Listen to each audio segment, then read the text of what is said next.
வந்து கேட்டுட்டியா? இப்பதான் குருட வந்தா செவிட வந்தா அடுத்து சப்பானி வேற வந்துட்டேன். வேலை வேணும் வேற. ஏன்னா இதை பார்த்தா உங்களுக்கு எல்லாம் என்ன தெரியும்? ஆட்கள் வேலை கேட்டா குருடனுக்கும் செவிடனுக்கும் முடவனுக்கும் சப்பானிக்குமா நான் வந்து வேலை கொடுத்துட்டு இருக்கேன். இங்க எல்லாம் யாருக்கும் வேலை இல்லை. இடத்த காலி பண்ணு. சரிங்க ஐயா.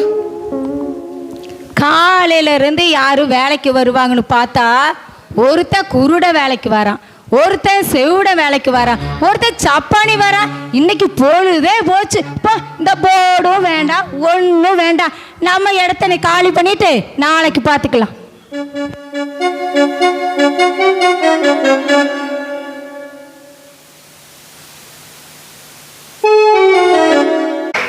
அதாவது இந்த நாடகம் எதை குறிக்குதுன்னு சொன்னால், தான் குறை உள்ளவன் மற்றவர்களுடைய குறைகளை சொல்லி சொல்லி ஏளனப்படுத்துறது கூடாதுங்கிறது. நான் தன்னை போல பிறனையும் நேசின்னு சொல்லி ஏசப்பா சொன்னது போல் நம்ம எதை தான் குறையாக இருந்தாலும் அடுத்தவங்களை நேசிக்கணுங்கிறதுக்காக தான் இந்த ஒரு சின்ன நாடகம் போட்டது.